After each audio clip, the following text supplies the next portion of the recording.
Welcome to Resiliency Redefined. I'm your host, Robyne, and I am thrilled to share with you information about resiliency, well-being, performance, education, business, parenting, and everything in between. I'm committed to joining you each week to talk about these big ideas and bring them into action, habits, tools, strategies, tactics that allow us to finally uncover what it takes to truly be well. And I'm just so excited that you're here.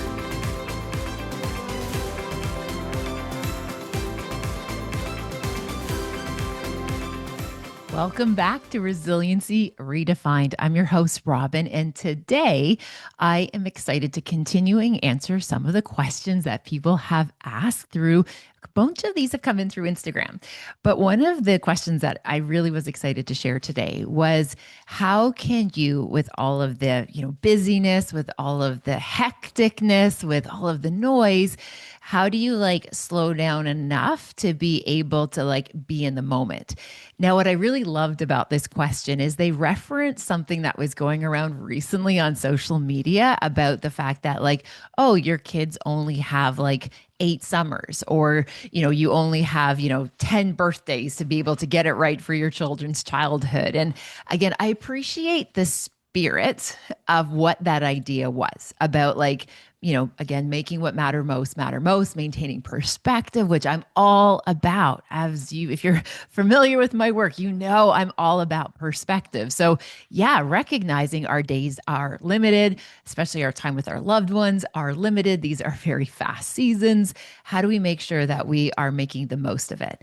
So I appreciate the sentiment behind that call out that you only have X amount of summers, or you only have X amount of these opportunities. However, what I think unfortunately has happened, it's put enormous amounts of pressure on a lot of cases, moms, to level up and make these magic moments every which way. And the reality is, when we're already feeling depleted, it's probably really hard to think of these ways that we can have these creative opportunities for our loved ones. And it just feels like another thing that we have to be doing. Or perhaps maybe we're feeling a wee bit of that guilt or even shame that, oh my gosh, here's another thing I'm not doing right, or I'm not doing enough of. So I thought together today we will briefly unpack that idea, because I do have some suggestions and some ideas and actually some directions on how we can make sure that we are able to make what matters most matter most, but not at the sake or at the cost of our well-being. So that's what we're going to dive into. So before we dive into that, though, let's just acknowledge what is happening. So I am recording from my home office, which I'm very appreciative to be able to do. And I am also doing that with 2 puppies who have a case of the zoomies. And I have learned to go pretty much feral whenever I try to do a recording. And I'm negotiating and brokering my time today where I'm going to need the puppies to be supervised by other people. So I don't want to tap into that yet, because I'm going to need that for this afternoon. So I have fully embraced the chaos happening in my home office with 2 little puppies, Navy and Memphis, literally having a WWE, perhaps moving to UFC type of a match behind me while I'm trying to tell you about making the most of what matters most. So call it, acknowledge it, and recognize it. So if you happen to be watching this, the puppies are in full display. And again, they pretty much go feral. But what I love is, as soon as I stop recording, they will curl up on that couch and they will have a beautiful slumber, this beautiful, precious little sleep. And I will fall in love with them all over again and forget about the damage and the havoc they have just reached and achieved in this space. Okay. So how do we make what matters most matter most without it actually costing us? Now, this reminds me when, after COVID, I had a lot of families and communities that I was working with where they were asking me, how do I make it up to my kids? How do I make up the graduations that they missed? How do I make up the birthdays that they missed? How do I make up any of the rites of passage that they missed? My first invitation on that note, and what I shared with them back then, was we don't have anything to make up for. We were not responsible for a global health pandemic. We don't have to make it up to our kids. We were having what's called a parallel experience. We, as grown-ups and adults, were going through this while they also were going through this. We don't have to make it up to them. It's this idea that there's this acknowledgement and recognition that when we go through difficult experiences and difficult seasons, there is going to be loss. There is going to be missed things. That's part of what actually makes some of these difficult seasons so hard is the fact that it's outside of routine. It's outside of how we thought things were going to unfold or how we envisioned or imagined or had hope for things to unfold. So we don't have to make it up to people when there are things absolutely outside of our control. The other invitation on that is I would encourage us not to get in the trap that we have to make it up to people with our words. I do believe that if there are scenarios where we do have to make it up to somebody, to me, that ties into relationship repair. It's not just kind of putting a band-aid on a situation. Like we actually have to have a bigger kind of conversation and with our actions, show people that we're remorseful. With our actions, show people that we're going to choose to do things differently again.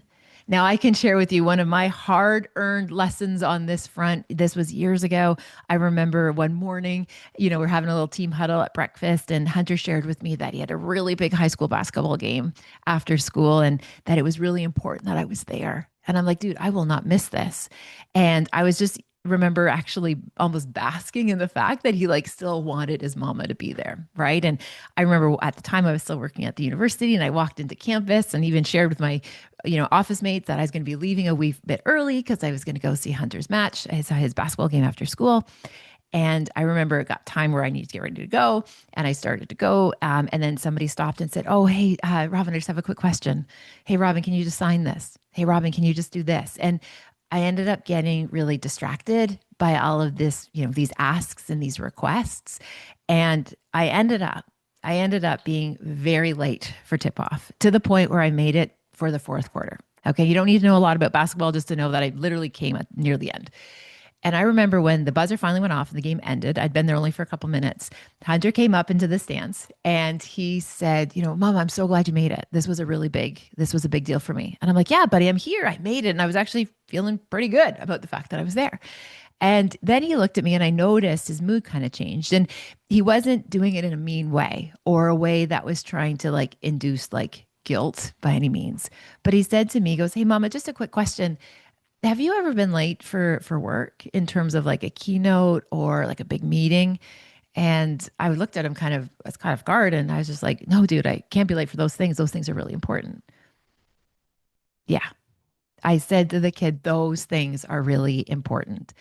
Now, I'm not proud of that moment by any means. I couldn't believe those words came out of my mouth because that wasn't like, yeah, that's how I was showing up, obviously, but that's not how I wanted to be showing up. And that was so outside of my values.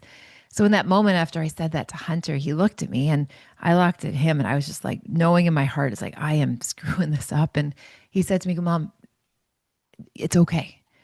You have 4 more years of me being in high school. And I trust that you're going to figure this out. It's okay." He's like, "You tell me that family is everything.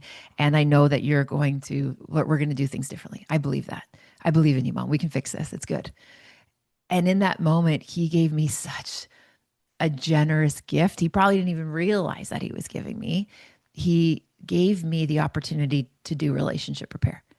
And I can tell you from that day forward, from getting hit that with that emotional picnic table in the face moment with Hunter, I didn't miss stuff after that.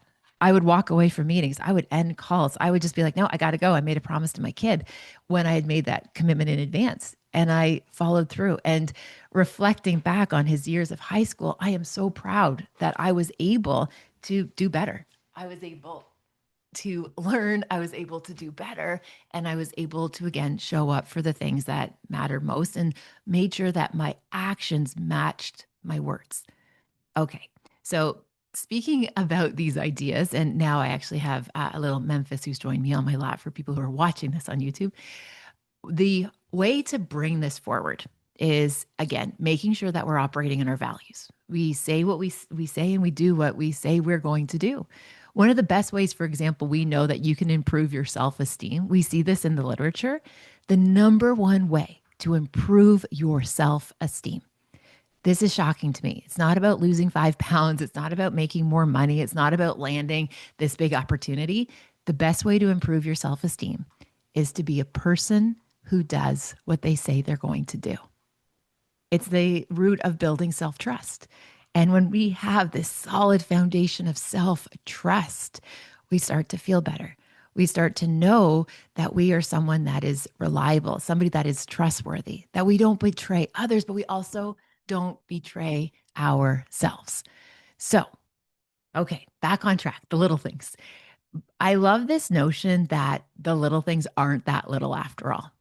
The little things are the things that we actually are going to remember, that I think of them as like the stitches in the tapestry of our lived experiences and our memories and things that matter most to us. It's the little things. Yes, the big things are exciting and special, but even within what makes these big things special, it's often the little moments. Recently, I was just talking to a woman and she celebrated her sister's wedding. And she said, Robyne, everything was beautiful. It was outside at their family's home and it was just the most stunning, beautiful day. And she made a comment about, it was the way that she shared the story about how the grandmother, her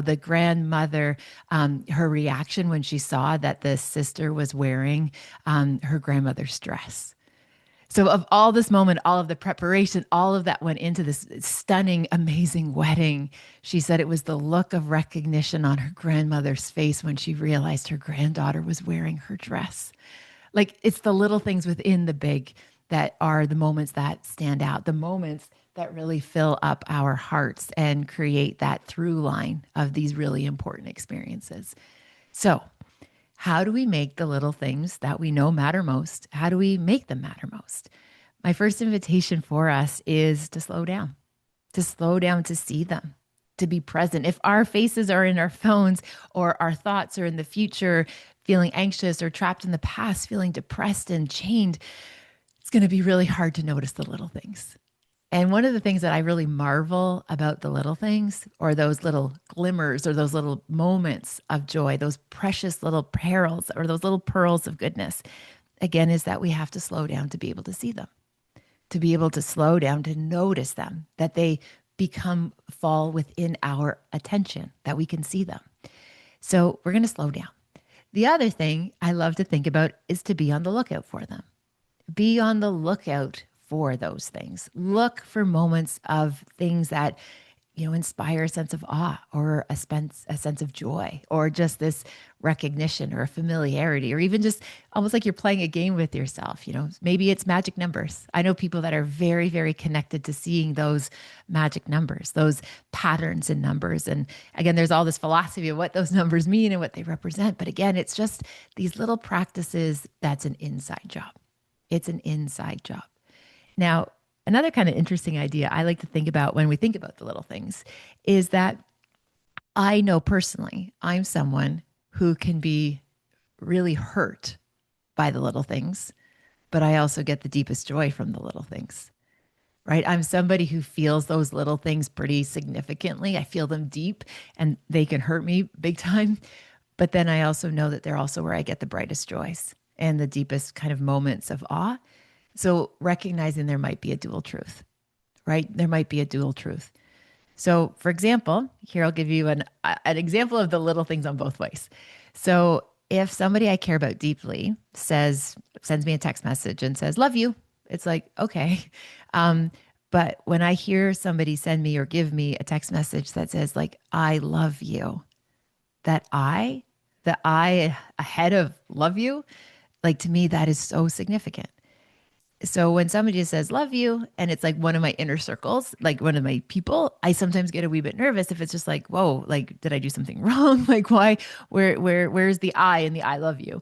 But when I hear the I love you, so like just this morning, Jack sent me a text message and he's like, hey mom, just a reminder, I love you. Like, oh my goodness, I feel that. If he sent me a reminder, said, hey, love you, you know what? That's awesome. It's great. And I appreciate the fact that I have a 17-year-old who still sends me those little messages. That's not lost on me, but it just feels different. So that one little letter can make a big difference. I hope that makes sense.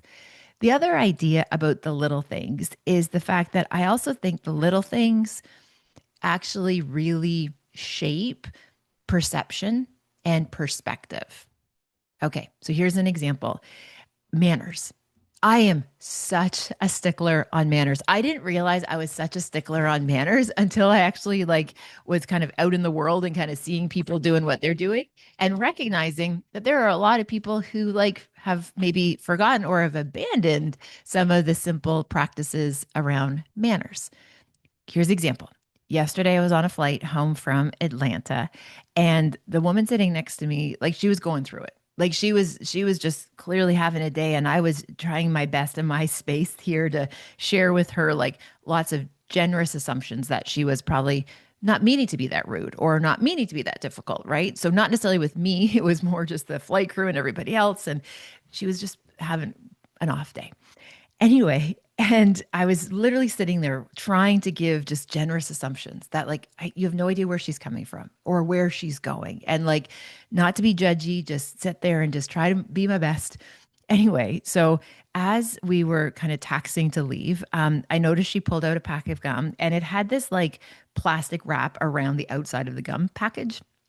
And she pulled off the cellophane and then she opened up two pieces of gum. And of course, I'm noticing this in my peripheral. She took two pieces of gum out of the little tin foil and she's holding them in their hand. And then I just noticed, I was kind of surprised because she had them out in her hand and then she just dropped them on the floor of the airplane. She just dropped them on the floor. And I looked at her and I literally said, "You dropped something." And then she looked at me. She made deep eye contact, like she was paying attention. And then she took the toe of her running shoe and she slid it under the seat ahead of her. Oh my goodness, folks. Let me tell you, it's a little thing, but I just was so hung up on the fact that that was just so rude. That was who does that? What grown ass woman sitting in zone one? Who does that? The little things matter because it now, again, changed my perception of this person. Now, this person could be, again, I was trying to operate with generous assumptions, and, this person could be the most impactful businesswoman. She could be this amazing human being on all these different levels. But the fact that she did that, I'm like, you're not my people. I just, no, thank you. No, thank you. So again, the little things, you never know when they are going to essentially make or break situations. And other things I could share with you. So again, we were in Atlanta for Jackson's basketball, and this big event was covered with scouts from all of the colleges and universities. They were so they were everywhere, and there was part of me that had this moment where I wish I could have chatted with some of these players about first impressions, right? When a grown up is speaking to you, when a scout from a college is speaking to you, a D1 basketball scout, take off your headphones. Literally just take off your headphones and not slide it over, literally take out your headphones, stand in front of them, use basic courtesy and manners. I can't help but think that those are the things that when the talent is so close, it's going to be the little things that make the difference. It's the little things. And it reminds me of one of my favorite business books that isn't actually, I don't know if it's actually a business book, but one of my absolute favorites is the book called Legacy. And it's a story of this journalist who interviewed the All Black rugby. It's a rugby team from New Zealand, the All Blacks, and they are considered the most successful team dynamic, this dynasty of just excellence. So the book's called Legacy. And what the newspaper reporter did was interviewed all of these different people from the All Blacks to understand their culture, to understand the psychological safety within the group, what they do, this winning philosophy that has just created this amazing, just, oh gosh, this is such a renowned sporting organization. And I believe it's chapter 1, it's very early in the book, there's this reference to sweeping the sheds. Sweep the sheds. And how this newspaper reporter wrote this book was around advice that we can take from the All Black organizations that we can apply to our business. But it was called Sweep the Sheds. And they made reference to after the All Blacks won this, massive event within their field of excellence, their sport, that the cleaning crew came in to clean up after their celebrations in their locker room. And they came in and it was spotless. So just take a moment to think about, like, for example, when the Cowboys won the Super Bowl. Okay, that was a really long time ago that they did, but like remembering, when an NFL team wins the Super Bowl, or even when Florida just won when they just won the NHL Stanley Cup Finals, or the Argos for our Canadian friends last year when they won the Grey Cup. Like when you think about these teams when they win, or the Super Bowl, if you think about the World Series, whatever the thing is. Imagine what the locker room looks after those celebrations, right? So whatever that image you can draw in your head, what it likely looks like afterwards, just think about that for a moment.